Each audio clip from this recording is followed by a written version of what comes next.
It's no secret that when we feel our best, we operate at our best. And that's absolutely true when it comes to our clothing as well. When we dress in a way that makes us feel polished and put together, we carry ourselves differently. We assert ourselves differently and relate to ourselves differently. Confidence is one of the biggest predictors in closing a sale.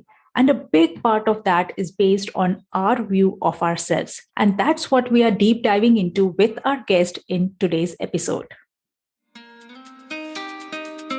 Fall in love with selling as you acquire the right mindset, selling style, and sales process that helps you take your business solution to more prospects, potential clients, and the world at large. If you are a women entrepreneur who is looking to get more sales, scale, and sustainability in your business, you have reached the right place. I'm Roshni Baronia, your host for the show Ace the Sales, which is all about helping you bring your authentic and influential self to each sales conversation.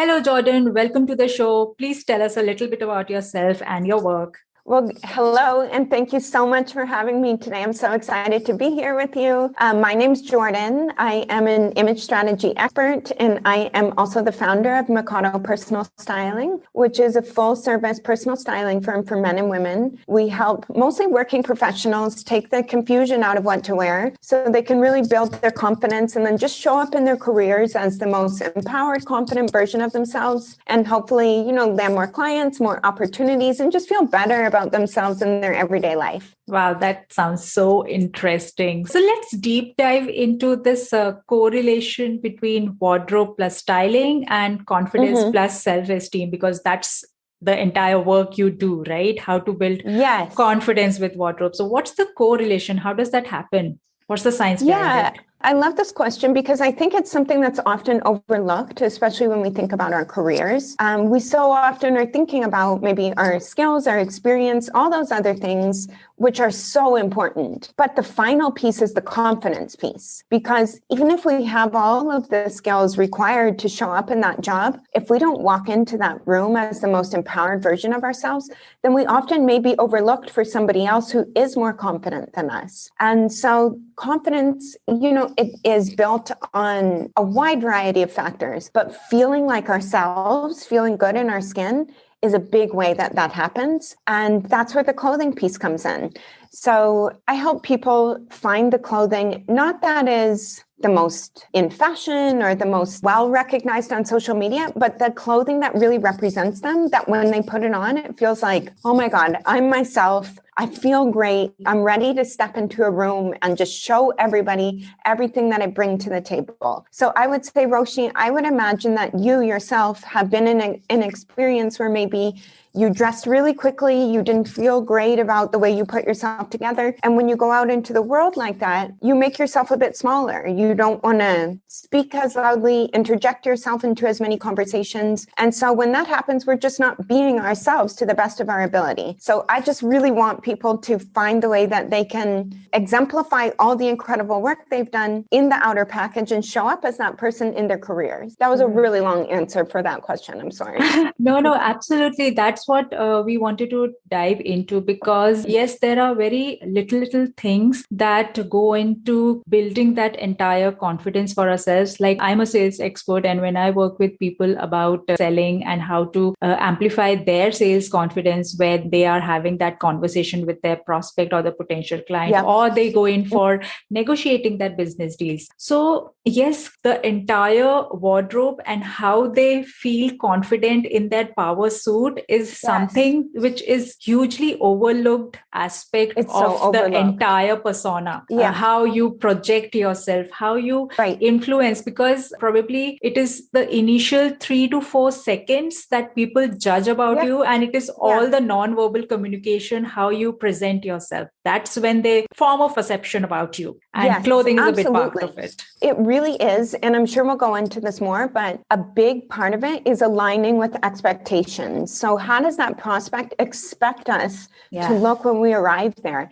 And I think that's why I get a lot of pushback, because often people think like it's not about clothing, or it's not about beauty standards or looking a certain way. And it's not, but it is about aligning with that expectation. So if I expect to see somebody who I trust to represent my company, my money, my legal affairs, whatever it might be, they need to exemplify that person. And I also need to be able to tell that they feel confident in themselves when they walk in so that I have trust in them. A big part of that, rather, is just embodying that person and feeling that way ourselves, I think. Right. That's so massive. Also, I wanted to touch upon with you. Of course, we'll go deeper into this, but like you work both with men and women for your image and wardrobe styling services. Mm-hmm. So do you see any difference between how men approach dressing up for success and how women approach dressing up for success? It's a good question. I think yes and no. Like the rules, they kind of stayed the same. So the number one rule we already touched on is aligning with expectations. That's for men and women alike. So getting really clear on what does the prospect expect of me? That's the same for men and women. What level of professionalism do they expect? I would say the difference between men and women is that men have less choices. Men, it's like, am I going to wear a suit and tie, or am I going to wear pants and a shirt with no jacket? Right. There's less choice there for men. For women, we have more choice. So sometimes the styling rules can become a little bit more ambiguous because there's more room in there. But I would just say across the board, it's just, paying attention to the way the other person perceives us. I think that that's gender fluid. Like, I don't think there's a certain role for one or the other. Right. So any particular big no's you have when you are suggesting or advising people to dress up for a particular important meeting, or when they are going in for promotion, or they are going in to sign up big deals? Any big no's that people usually do when they are styling their wardrobe? Yeah, there's a few that come to mind. And the first one here is actually for women in particular. And unfortunately, we do need to touch on it. It's like being overly, I don't want to say sexualized, but maybe, showing too much skin, or unfortunately, it is something that needs to be discussed. And I always want to remind people that your skills are what matters totally. We do not want to distract from that. So by showing too much skin, sometimes that happens, we're taking away from the quality of your message when we do that. So I think as women, it is something we need to pay attention to. That would be a no for starters. And then anything else that falls into the category of, I call it, making your look louder than your voice. So anything that takes away too much, that would be like really crazy colors or really crazy patterns. Because what happens then is that my entire focus goes to, why is he wearing that bright orange and polka dot loud shirt or something? That's an extreme example. But instead of paying attention to what you're talking about, I'm paying attention to something that's really busy or really crazy. So finding that balance of looking polished and presentable, but not having that be louder than the message that you're trying to convey, I think that's really important. And that's a no. Oftentimes people will often do something like that without paying attention to that. So I would say that would be another no that I see happen quite frequently. This for women could also come into like lots of jewelry or lots of busy things that are taking away, like less is more. Let's just keep it polished, professional. We don't need to do too much to take away from, you're the amazing thing that we want to see. So we don't need to take away from that. And then, of course, on the other side of that is being too casual. So millennials and Gen Zers are notorious for taking business casual to just casual. Right. So before COVID, I used to go into offices and give presentations on this. And I would see millennials, unfortunately, like sometimes they would be there with flip-flops or something, like, too far casual. And when we do that, we're saying that we don't take ourselves seriously because, people take us as seriously as we take ourselves. So if you come into a business meeting or a business interview, rather, maybe you didn't wear flip-flops, but you're really casual. Like maybe something's dirty. I could tell you just threw that on, came here. It gives me the impression that you don't really take this seriously, or that you don't really care about this opportunity. So even if it is a casual environment, we still want to put attention into what we're doing. So a big no would be not paying attention to it, not thinking about it ahead of time, and then just throwing something on and thinking that will be enough. Right. That's so important. Yes, I can instantly think of so many women who like wear chunky rings. Yeah. And it's very usual for us that we use a lot of hands, and then Yes. are very distracting. Yeah. Or the bracelets, they are like hitting against each other. Yes. And so instead of hearing your voice, I'm hearing that. It seems like a small thing when we're talking about it like this, but it's actually not, because I could get so distracted by the rings bouncing around or the bracelets, the necklaces or something, that I miss everything you're talking about. Because that's what I'm focused on. And we don't want that. We have so much to bring to the table. So don't let somebody get distracted by these things like our clothes that don't matter as much as all the other things, but they do have the ability to take somebody's attention completely away from what you're talking about. Right. That's a very, very important piece of I think there's so few things that we have control of in our careers. So many other things we can't control. But something like clothing, that's completely within our control. And it doesn't take that much effort. It's not about going to buy a new wardrobe or having to have lots of money to invest in designer clothing. It's not about that. It's just about paying a little bit of attention to it to make all the difference. True. So important. So now that you have indicated the big no's, what would be the big yeses? So what are the tips on how to create a positive influence, especially when you are going in for a very, very important meeting, like when you are going to meet a client? What kind of clothing should create a positive influence? Great. So we already touched on expectations, and I'm always going to keep coming back to that. There's not one look that goes across the board for everybody. So rather than just thinking, I'm just going to put on my go-to suit and go there, think about, where am I going and what does that prospective employer or client expect of me? The number one way to win an impression is to align with expectations. So are they expecting somebody that's really polished in a 3-piece suit, or are they expecting somebody that's maybe more dressed down and looks like the culture of what I'm hoping to be working in? So understanding, maybe do a little bit of research. I'll often tell people, like, go on LinkedIn, see what other people in that company look like. Can you find some of them on Facebook? Like, what does the culture look like? And then you want to try to align with that, because people hire people or work with people that feel similar to them. So you want to make them feel comfortable. A mistake we can make is dressing too elevated or too fancy for a situation. And then what happens there is maybe that client doesn't feel like they can relate to you. Like, you're dressed more fancy than me, so I don't feel comfortable anymore. So the biggest way we can win an impression is aligning with that person, getting on the same page as them, creating an image that's familiar to them, that they're used to working with. That's always going to be number one. That's where they're going to be the most comfortable. And then the second way we win that impression is just by being really polished, really put together, show that we put attention into it. We're clean. We have thought about what we're wearing, but we didn't think too hard. It doesn't need to be more complicated than that, I don't think. It's just, err on the side of less is more, but be presentable, be professional, put together. Right. That's such an important piece that you have brought about and highlighted, that it's very important to establish that rule of similarity, and clothing is a great tool to establish that similarity. Like in sales also, we always talk about the principles of influence by Robert Cialdini, and similarity is one of the principles that he talks about. And by clothing and dressing up in a manner which is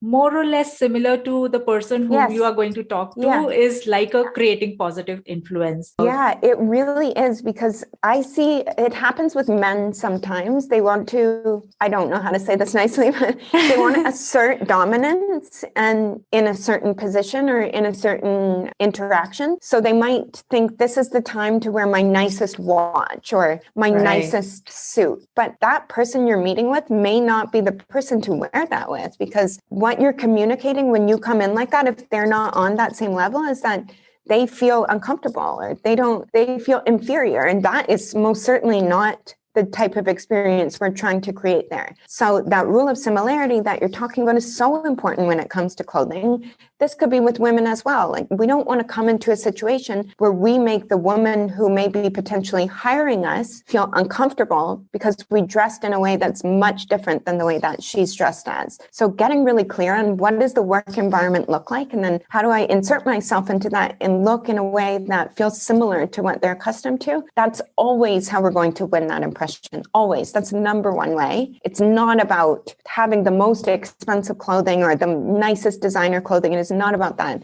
It's aligning with that similarity that they've established there. The unsexy secret of growing sales is that not everyone is great at strategic planning. But did you know that you are 42% more likely to achieve your income goals if you have a system that motivates, tracks, and improves your progress on a daily basis? The Personal Sales Planner is that very intuitive and holistic sales planning tool which can help you break down your lofty income goals into manageable milestones and doable daily actions. And guess what? You have to spend just 10 minutes with it every single day. So grab your sales planner from bit.ly/PSP-37. The link is given in show notes. It is the only tool you will ever need to do your sales planning. So grab your link from the show notes. It is bit.ly/PSP-37.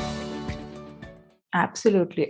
And like you mentioned, the work environment. And now that the work environment is changing more to digital space, has there been a change in the way we look and present ourselves in the digital space over the virtual video calls? Yes, great question. And absolutely. So, what we talked about before as an in-person setting, the rules still apply on Zoom, but of course we bring them down a little bit. So I usually tell clients, bring it down 1 to maximum 2 notches. If you were wearing a suit and tie before, we don't expect you necessarily to be on Zoom in a suit and tie, not all the time. Right. Pay attention to the situation. If you're speaking on a panel, maybe it's still a good idea to wear that suit and tie. If you're in a business meeting, maybe you just have a button-down shirt on, but you still look presentable. So we still want to align with the field that we were in before, or that we're still in. We still want to align with that environment, but we can bring it down a little bit. But what I'm seeing is that people are getting so comfortable at home now that they're taking it too far. We still want that screen to open, and we want to present a professional image. We still want our clients to feel like we're working. We still want to convey a work environment, even if we're at home. And we can do that by, even if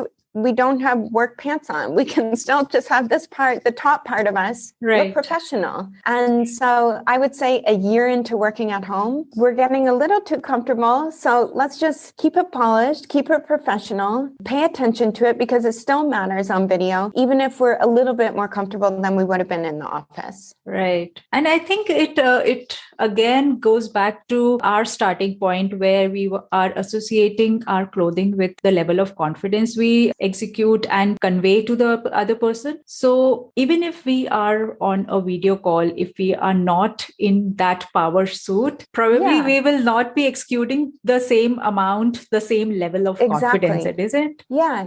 Exactly. It always comes back to that, because we want to be our most confident selves so we can talk our best, so we can communicate our best, so that we are our best for our clients. And if we're showing up in our pajamas or something we're sleeping in, or, we didn't take 5 extra minutes to brush our hair or whatever that may be, it comes across, it translates even over video. And we're not doing ourselves any favors when we do that. So I would say just spend the extra few minutes together, just a little bit of attention to it. And then it translates over video, and we're only doing ourselves a favor there. Absolutely. So, Jordan, a little bit segueing into your personal story as an entrepreneur. Yes. Of course, you've been doing this wardrobe styling and image consultancy for a long period of time. Yes. So what has been your key sales strategies that you've used in your business? How is it that you've built your business, and some of the selling techniques if you've utilized in your business to communicate and connect with those clients? If you can share. I love this question. The biggest thing for me has been education. So in this space of clothing and professional success, a lot of people push back on it. They don't pay attention to it, as we already talked about. When they think about all the things in their career that are important, clothing doesn't even come to mind. So the biggest hurdle for me has always been educating people on the importance of it and that it's something they need to pay attention to. And so in growing my business, education has been the number one way to drive clients into the business. And what that looks like is maybe an example of today coming to speak with you on podcasts. It also looks like free education I can provide anywhere, whether it's Instagram, Facebook, any type of social media. I'm going to speak in offices to educate people there, sitting on panels. Any place that I can talk about it is a place to educate people. And it's also the biggest driver in new clients for me. We create lots of private communities, whether it's on Facebook, now Clubhouse. I don't know if that's something you're using, but even a space there. All the different touch points, like where are our prospective clients and where can we, even before ever selling them, where can we talk about this so that it starts to be on their radar? Because once you talk about this topic with somebody, they immediately start to understand it. They start to realize, oh, wait, that confidence piece is a big piece of my career. And I never thought about the role that clothing was playing. And if I start to implement some of those things that she's talking about, do I feel better? Yeah, I do. And actually, now I realize I need help with this. And so the funnel happens pretty organically, but it always starts with having the conversation around it, because otherwise it's not even something somebody's thinking about. The conversation needs to be had before the client ever comes into the business. Absolutely. Education is key, like creating that awareness, letting people know what is it all about in the first place, because just sitting around and doing their work, no one will be able to think about that, hey, my clothing is something which is pulling me down in terms of my career success. Since you are talking about it, then only people will come to know that, yes, this is something which I should be paying attention to. Yeah, exactly. And I love just getting people to start thinking about it. Oftentimes the life cycle of our client, between the time of when they learn about this kind of idea, between then and when they become a client, it's kind of long because they need to start thinking about it. The thoughts need to be there. They start to realize they don't feel great. Then they have experiences of learning some of the things that we talk about.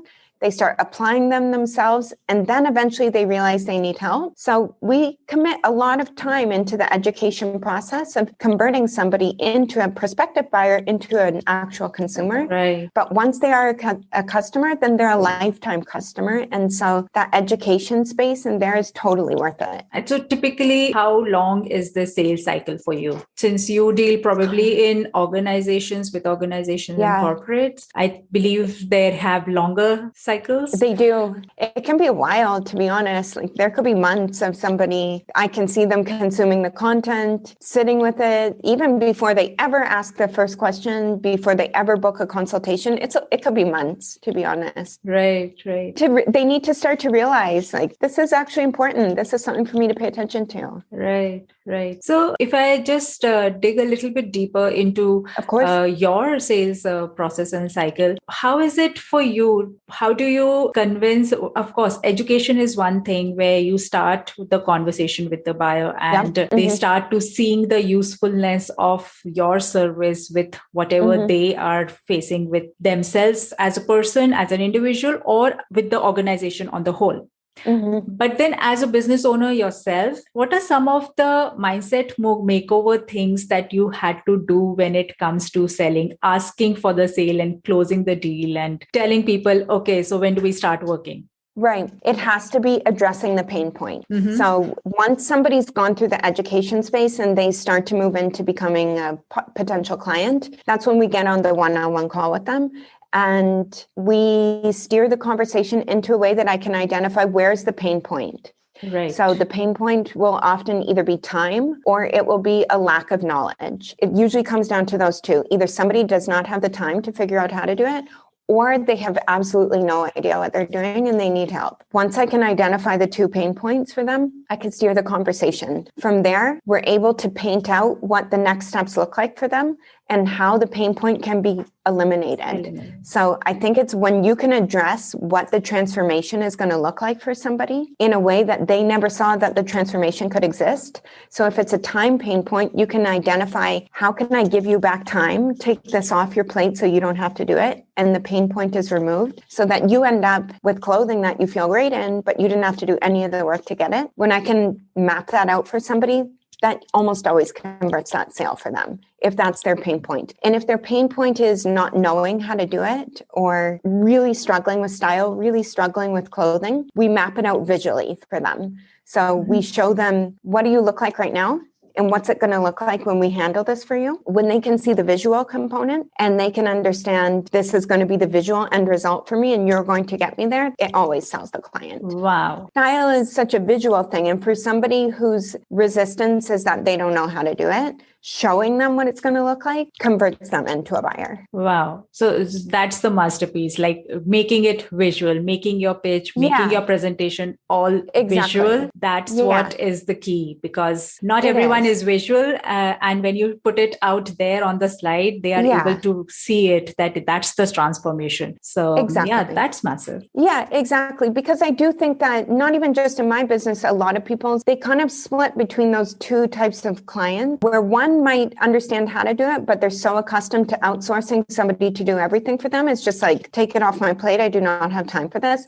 That client doesn't need the visual breakdown as much. They need to understand, how are you giving me back time in my day? How are you making my life easier? And that's when that side is painted for them. But you're really right. On the other side, there are certain things that are really visual. Style, of course, is one of them. If we're struggling with our body image, understanding how clothing can represent us, I can't make that sale unless I show it to you, what it's going to look like in the end result. But once you see it and you understand you put something together for me that's really personalized for me, and you're going to be able to help me achieve this, it's sold then. Right.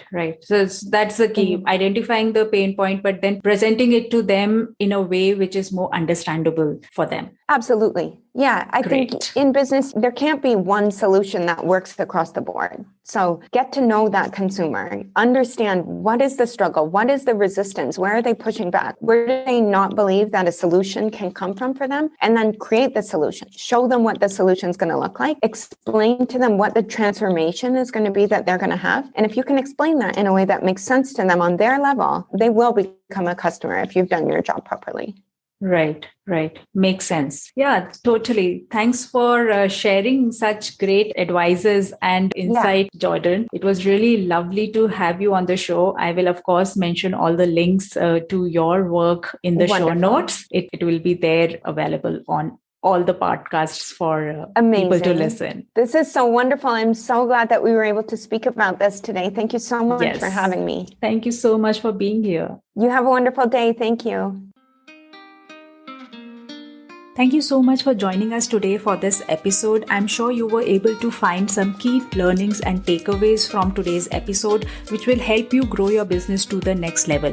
And if that's the case, make sure that you share this episode with 2 of your business buddies, because you never know that they might also find some insight which will help them in their business. Knowledge, after all, grows by sharing it further, right? So do share it with 2 of your business buddies. Also, if you like Ace the Sales podcast, consider sharing 5-star review and rating on Apple iTunes, because that will help us take the podcast to many more women just like yourself who are looking to find sales success in their business. Also, it will mean the world to us, especially myself and my team who are putting loads of efforts to bring this podcast to you. And lastly, remember to connect with me on Instagram at Roshni_Baronia, because I would love to know more about you, your business, and what is it that you need help with when it comes to selling. So connect with me on Instagram, leave a review, and share the podcast with 2 of your business buddies. I will meet you next Thursday. Stay tuned and stay safe and happy selling.